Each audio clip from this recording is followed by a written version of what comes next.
Hello dear student, स्वागत है आपका हमारे चैनल धमाल स्टूडेंट एकेडमी पर। अगर आपने पीटी का सिलेबस देखा होगा तो उसमें इकोनॉमिक्स में एक बड़ा इंपॉर्टेंट टॉपिक है पंचवर्षीय योजनाएं, 5 ईयर प्लान्स। भारत में नियोजन की क्या क्या प्रक्रियाएं हैं, प्लानिंग इन इंडिया। तो उसी का एक छोटा सा 10-15 मिनट का ये वीडियो मैं आपको बना रहा हूँ। एक बार ये देख जाना, क्योंकि शायद एक ना एक क्वेश्चन आपका गारंटी है कि यहाँ से जरूर आएगा। ठीक है, क्योंकि 5 ईयर प्लान्स ही उसमें सबसे मेन टॉपिक है जो आपका दे रखा है। तो मैं आपको बता दूं, सबसे पहले बात आती है भारत में नियोजन की। तो देखो, भारत में 1934 में एक व्यक्ति थे जिनका नाम था एम विश्वेश्वराया। 15 सितंबर को इनका जन्मदिन होता है, जिसको हम इंजीनियर्स डे के रूप में मनाते हैं। इंजीनियर थे लेकिन इकोनॉमिक्स में ज्यादा नाम है। ठीक है, तो ऐसे ही होते हैं इंजीनियर। मुझे देख लो, इंजीनियर हूं और जीएस पढ़ाता हूं। ठीक है, तो एम विश्वेश्वराया नाम के व्यक्ति थे। इन्होंने एक किताब लिखी जिस किताब का नाम था प्लान्ड इकोनॉमी ऑफ इंडिया। इस किताब में पहली बार इन्होंने भारत में नियोजन की बात की, इसीलिए इनको भारत में क्या कहते हैं, नियोजन का पिता कहते हैं। Father of economic planning in India, नियोजन का पिता, भारत में इकोनॉमिक प्लानिंग का पिता। फिर जब इन्होंने ये बात रख दी कि भाई इकोनॉमिक प्लानिंग नाम की कोई चीजें हैं, तो फिर धीरे धीरे इकोनॉमिक कुछ प्लान्स दिए गए। तो 1944 में एक प्लान दिया गया जिसको कहते हैं हम बॉम्बे प्लान। ये 8 उद्योगपतियों के द्वारा दिया गया था, जिसमें सबसे मेन थे घनश्याम दास बिरला और जमशेद जी टाटा। ठीक है, बॉम्बे प्लान के बाद फिर 1944 में ही एक प्लान दिया गया, क्योंकि उद्योगपतियों के ऊपर बेस था, यानी कंपनीज को काफी फायदा करा था, तो इसको ठीक से नहीं अपनाया गया। ठीक है, और विवाद हुए। और फिर एक और व्यक्ति थे जिनका नाम था एस.एन. अग्रवाल। इन्होंने एक योजना दी जो कहलाती है गांधीवादी योजना। डायरेक्ट क्वेश्चन पूछेगा किस साल और किसने गांधीवादी योजना दी, गांधीयन प्लान। ठीक है, तो इन्होंने दिया 1944 में। फिर 1945 में एक योजना दी M.N. रॉय ने, जो कहलाती है, किस नाम से इसको जानते हैं, जन योजना, पीपल्स प्लान। इंग्लिश में यार लिख लेना, बस बोल दे रहा हूं। ठीक है, जन योजना, पीपल्स प्लान। फिर फाइनली एक और प्लान दिया गया 1950 में, जो दिया जयप्रकाश नारायण ने, जेपी नारायण ने, और इसे कहते हैं सर्वोदय योजना। सर्वोदय यानी सबका साथ सबका विकास वाली सर्वोदय योजना। गांधी जी ने ही ये शब्द दिया था, सर्वोदय। ठीक है, सर्वोदय प्लान। तो एक समिति बनाई गई थी, केसी नियोगी समिति। इस केसी नियोगी समिति की सिफारिश पर 15 मार्च 1950 को स्थापना कर दी गई योजना आयोग की, प्लानिंग कमीशन की। ठीक है, तो प्लानिंग कमीशन की डेट पूछ सकता है। 15 मार्च 1950 को इसकी स्थापना की गई। किस समिति की सिफारिश पर, केसी नियोगी समिति की सिफारिश पर। जो योजना आयोग था सॉरी, इसके जो अध्यक्ष होते हैं, पदेन अध्यक्ष कहते हैं इसको, एक्स ऑफिशियो चेयरमैन। जो उसके पदेन अध्यक्ष होते हैं, एक्स ऑफिशियो चेयरमैन होते हैं, वो होते हैं प्रधानमंत्री। तो योजना आयोग के पहले अध्यक्ष कौन रहे होंगे, जो पहले प्रधानमंत्री रहे होंगे, यानी जवाहरलाल नेहरू। पहले उपाध्यक्ष कौन थे, तो वो थे जो हमारे गुलजारी लाल नंदा, जो इनके मरने के बाद कुछ समय के लिए प्रधानमंत्री रहते वो। ठीक है, वो उपाध्यक्ष थे, वाइस चेयरमैन थे गुलजारी लाल नंदा। तो योजना आयोग का काम था कि भाई ये क्या करेगी, योजनाओं को तैयार करेगी, पंचवर्षीय योजनाएं बनाएगी।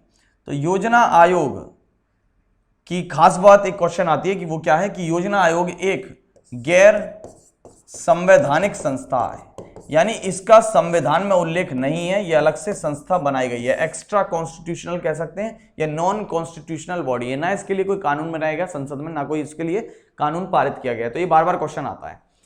1 जनवरी 2015 को इसका नाम बदल कर क्या कर दिया गया, योजना आयोग की जगह इसको बना दिया नीति आयोग। और इसकी फुल फॉर्म पूछ लेता है तो वो है national institution for transforming India. NITI Aayog के जो पहले अध्यक्ष बने वो बने नरेंद्र मोदी जी। ठीक है, तो ये पूछ सकता है। जो पंचवर्षीय योजनाएं देना शुरू किया, तो पंचवर्षीय योजनाएं से पहले एक और आयोग बनाया गया था, वो था एनडीसी। ठीक है, राष्ट्रीय विकास परिषद, नेशनल डेवलपमेंट काउंसिल। इसका गठन भी पूछ लेता है, वो भी इसी समिति की सिफारिश पर 6 अगस्त 1952 को किया गया था।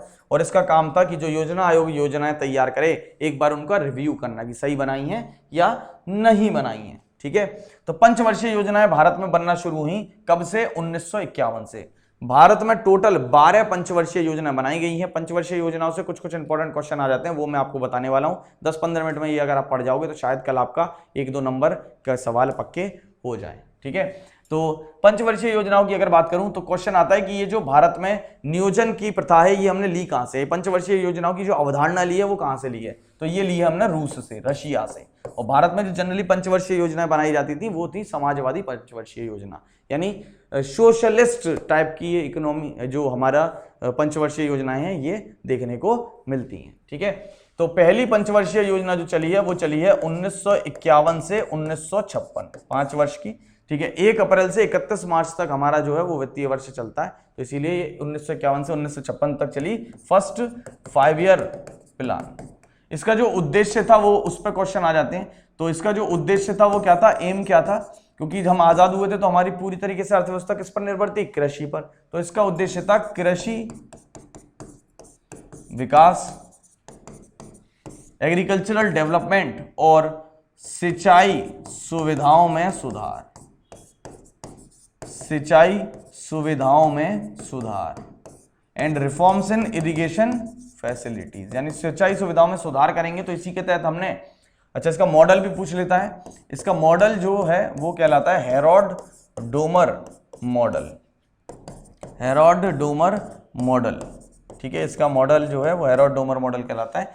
अब क्योंकि हमने सिंचाई सुविधाओं में सुधार करने की कोशिश की तो इसके तहत हमने 3 मेन बांध बनाए, BDH, बी से भाकड़ा नांगल जो सतलज नदी पर है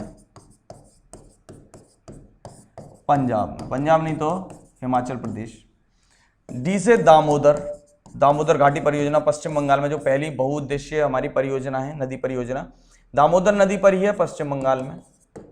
और तीसरा हीराकुंड बांध, तो ये आ जाता है, ये बांध किस पंचवर्षीय योजना में बनाया गया, पहली पंचवर्षीय योजना में, उद्देश्य क्या था, मॉडल क्या था, ये क्वेश्चन आएंगे। ठीक है, आएगा तो इसी से आएगा वरना कुछ नहीं आएगा। उड़ीसा किस नदी पर, महानदी पर, और इस बांध की खास बात क्या है, खास बात है कि विश्व का सबसे लंबा बांध है। ठीक है, फिर आते हैं सेकंड 5 ईयर प्लान पर। दूसरी पंचवर्षीय योजना चली 1956 से 1961 तक, इसका उद्देश्य हमने बदल दिया। अब हमने सोचा कि यार स्लो विकास होता है कृषि में, तो तेज करो, अमेरिका जैसा बनो। तो क्या था, भारी उद्योगों का विकास, भारी उद्योगों का विकास, डेवलपमेंट ऑफ हैवी इंडस्ट्रीज। तो 3 उद्योग इसके तहत स्थापित किए गए, BDR। 3 इस्पात कारखाने बनाए गए, मेन भिलाई इस्पात कारखाना जो है छत्तीसगढ़ में, और ऑब्वियसली हमारे पास इतनी टेक्नोलॉजी नहीं थी तो इसे बनाने में हमारी मदद की जो हमारा सबसे अच्छा दोस्त है रूस ने। डी से दुर्गापुर इस्पात कारखाना, ये जो दुर्गापुर इस्पात कारखाना है, ये दुर्गापुर कहाँ है, दुर्गा पूजा जहाँ की फेमस है, दुर्गा पूजा कहाँ की फेमस है भाई, पश्चिम बंगाल की। तो ये पश्चिम बंगाल में, और इसे बनाने में मदद की जो पश्चिम बंगाल में हमारे रहे हैं, बंगाल में, तो इंग्लैंड। और आर से है राउरकेला, जहाँ पर हम सबसे बड़ा हॉकी स्टेडियम बना रहे हैं, बिरसा मुंडा 2023 के हॉकी विश्व कप के लिए। ये कहाँ पर है, राउरकेला उड़ीसा में, और इसे बनाने में हमारी मदद की जर्मनी ने। ये मदद करता भी आ जाते हैं, कौन सा कहाँ है ये सब आ सकते हैं। ये दूसरी पंचवर्षीय योजना रही। दूसरी पंचवर्षीय योजना का उद्देश्य बढ़िया था, लेकिन हमें थोड़ा सा रियलाइज हुआ कि नहीं यार इतनी जल्दी हम चीज़ों को कवर नहीं कर पाएंगे, तो कृषि हमारा रीढ़ की हड्डी है, बैकबोन है, तो उसी को साथ में लेकर चलना होगा। तो थर्ड 5 ईयर प्लान। अच्छा, इसमें मॉडल और पूछ लेता है, तो इसका भी मॉडल याद रखना। इसका मॉडल क्या कहलाता है, PC महालनोबिस मॉडल। ठीक है, महालनोबिस मॉडल इनके नाम के ऊपर है, महालनोबिस मॉडल कहलाता है। ठीक है, महालनोबिस मॉडल। ठीक है, PC महालनोबिस ने दिया था। थर्ड 5 ईयर प्लान कब से कब तक चलेगा, 1961 से 66 तक, और इसका उद्देश्य हमने फिर क्या कर दिया, उद्योगों का विकास, यानी उद्योगों का विकास तो करेंगे, डेवलपमेंट ऑफ इंडस्ट्रीज, लेकिन कृषि के साथ, परंतु कृषि की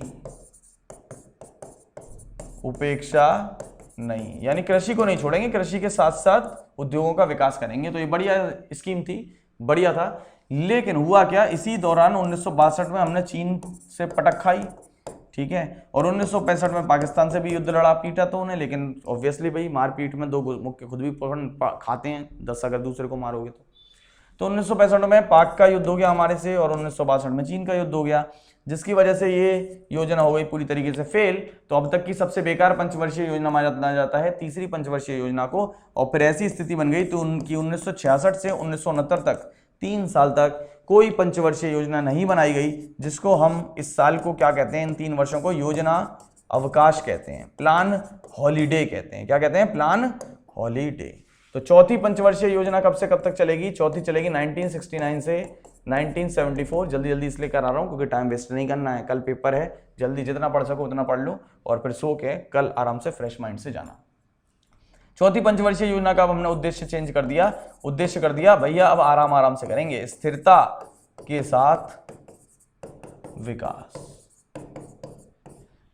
इस पंचवर्षीय योजना के तहत तो 19 जुलाई 1969 को 14 बैंकों का क्या हुआ? राष्ट्रीयकरण हुआ। 14 बैंकों का हमने क्या कर दिया? नेशनलाइजेशन कर दिया, राष्ट्रीयकरण कर दिया, सरकारी बना दिया उन्हें।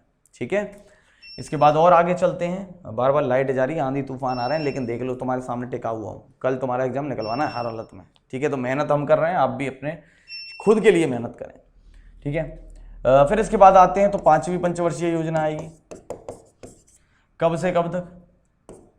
1974 से 79 तक चलनी चाहिए, लेकिन ये चली 74। तो एक क्वेश्चन यहीं से आएगा, इकलौती पंचवर्षीय योजना जो पूरे 5 साल नहीं चली, तो वो है 5वीं पंचवर्षीय योजना। ऐसी कौन सी पंचवर्षीय योजना है जो 5 साल नहीं चली? 5वीं पंचवर्षीय योजना। क्यों? क्योंकि 1977 में क्या हुआ था? जनता दल की सरकार आ गई थी, पार्टी बदल गई थी, इंदिरा गांधी हट गई थी, तो ये नई सरकार आ गई थी। तो इस वजह से क्या हुआ? 1978 में जो मोरारजी देसाई की सरकार थी, उन्होंने से क्या कर दिया? खत्म कर दिया। यार लाइट बार बार जाए आए जा रही है। ठीक है, टें हो रहा है। तो ठीक है, क्या हुआ? तो इन्होंने उसको खत्म करके एक नई योजना शुरू कर दी थी, रोलिंग प्लान, लेकिन वो फिर फेल हो गई। और क्योंकि इंदिरा गांधी दोबारा से 1980 में आ गई, तो वो दोबारा से क्या हुई? फेल हो गई। ठीक है, तो ये चीज आपको याद रखनी है। तो इसका उद्देश्य क्या था, ये क्वेश्चन आता है। तो देखो, एक क्वेश्चन आता है गरीबी हटाओ का नारा इंदिरा गांधी ने किस पंचवर्षीय योजना के दौरान दिया? तो ये आपको पता होगा 1971 में दिया था। तो चौथी पंचवर्षीय योजना के तहत उन्होंने गरीबी हटाओ का नारा दिया था, जबकि उद्देश्य जो बनाया गरीबी हटाने का, वो बनाया 5वीं पंचवर्षीय योजना के तहत। तो इसका उद्देश्य क्या था? गरीबी उन्मूलन, पॉवर्टी एलिविएशन और आत्म निर्भरता, अटेनमेंट ऑफ सेल्फ रिलायंस, आत्मनिर्भरता प्राप्त करना, ये था इसका उद्देश्य। ठीक है, ये पंचवर्षीय योजना इकलौती पंचवर्षीय योजना है जो समय से पहले समाप्त हो गई।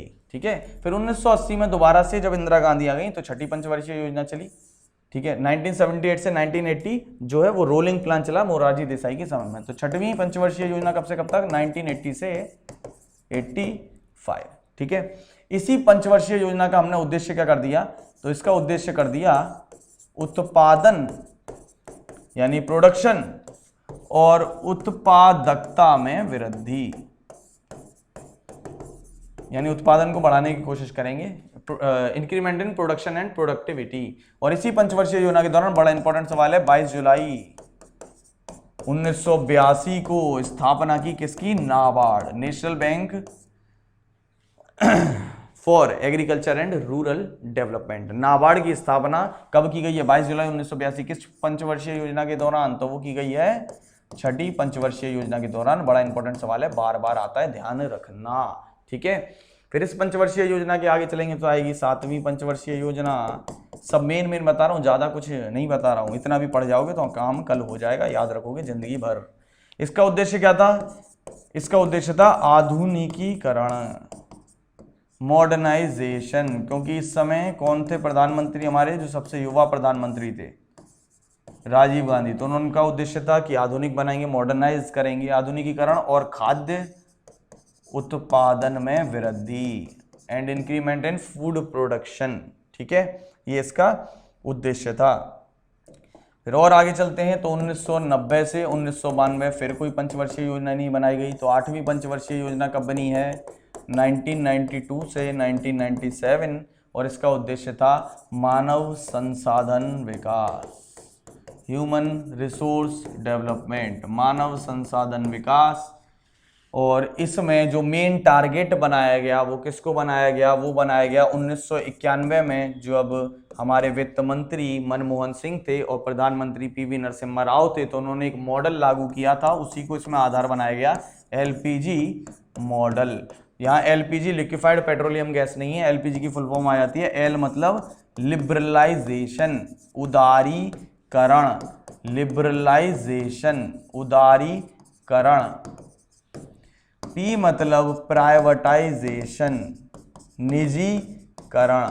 तो इन चीज़ों को हमने लागू करना शुरू किया, जिसकी वजह से हमारे यहाँ पर विदेशी निवेश आना शुरू हुआ। वैश्वीकरण, ग्लोबलाइजेशन, यानी अपनी अर्थव्यवस्था को विश्व की अर्थव्यवस्था से जोड़ा, सब आयात निर्यात को बढ़ावा दिया, ग्लोबलाइजेशन। ठीक है, आज आप देख रहे हो कि भाई सारे कपड़े हर तरीके के मिल जाते हैं भारत में, विदेशों का सामान सारा मिल जाता है, कीवी वीवी खाना है सब यूँ मिल जाएगा, सब ग्लोबलाइजेशन की वजह से। ठीक है, बादाम के रेट महंगे हो गए, सबसे अच्छा उदाहरण है बादाम, अभी 140-150 चल रहा था, अभी अगर आपने खरीदे होंगे अपनी बहन या भाई को देने के लिए तो आप देखोगे 250 हो गया है। तो बस यही एग्जाम्पल है ग्लोबलाइजेशन का। ठीक है, इसके अच्छे इम्पैक्ट भी हैं, बुरे इम्पैक्ट भी हैं।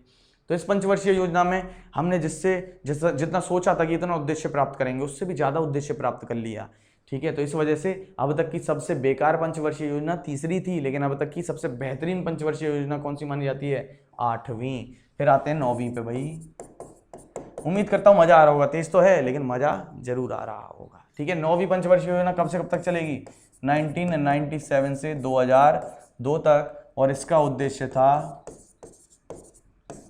सामाजिक न्याय और समता के साथ विकास, growth with social justice and equity, सामाजिक न्याय और समता के साथ विकास, growth with equal justice, social justice and equality. ठीक है, ये इसका उद्देश्य था, इसमें और कुछ ज़्यादा खास नहीं हुआ है। 10वीं पंचवर्षीय योजना आ जाते हैं, उद्देश्य जरूरी याद रखना, 2002 से 2007। इसका उद्देश्य था गरीबी भी हटाएंगे, जो आज तक नहीं हट पा रही, अभी भी यही बात करते हैं, गरीबी उन्मूलन, और इन्होंने क्या करा, बेरोजगारी उन्मूलन। तो आजकल तो बहुत ही ज़्यादा है भैया, गरीबी और बेरोजगारी उन्मूलन, पॉवर्टी एंड अनएम्प्लॉयमेंट एलिविएशन। फिर आती है 11वीं पंचवर्षीय योजना 2007 से 12। इसका उद्देश्य क्या था, इसका उद्देश्य था समावेशी विकास। इसका मतलब होता है सबका साथ, सबका विकास, इंक्लूसिव ग्रोथ, यानी कि सब में सबका, गरीब को भी अमीर बनाएंगे, अमीर को भी और अमीर बनाएंगे। ठीक है, अभी भी कोशिश जारी है। फिर 12वीं पंचवर्षीय योजना आती है, तो 12वीं पंचवर्षीय योजना रहेगी 2012 से 2017, उसके बाद नरेंद्र मोदी जी ने खत्म कर दी है। ठीक है, अब 15 वर्षीय एजेंडा चलता है, अब 15 वर्षीय विकास कार्यक्रम चलते हैं, और उसमें 7 ईयर का विकास एजेंडा होता है। ठीक है, तो 12वीं पंचवर्षीय योजना तक ही सवाल आएंगे, तो 2012 से 2017 तक चली। इसका उद्देश्य था समावेशी के साथ साथ और क्या करो, यानी सबका साथ सबका विकास तो करो, साथ में सतत विकास भी करो, यानी कि पर्यावरण का भी भैया रे ध्यान रख लो, सस्टेनेबल डेवलपमेंट। ठीक है, inclusive growth and sustainable development, यानी इस तरीके से विकास करो कि भविष्य में आने वाली जनरेशन भी प्रयोग कर सकें, यानी सब इतना मत खा लो कि भविष्य में आने वालों के लिए बचे ही ना, प्रदूषण इतना मत कर दो कि खुद तो सांस जैसे तैसे ले रहे हो और आपके जो बच्चे आए तो वो आपको गालियां बकें कि सांस लेने के लिए कुछ छोड़ा ही नहीं है। ठीक है, तो ये है जो पंचवर्षीय योजनाओं से रिलेटेड सवाल पेपर में आ सकते हैं। उम्मीद करता हूँ आपको वीडियो पसंद आई होगी। बहुत बहुत धन्यवाद।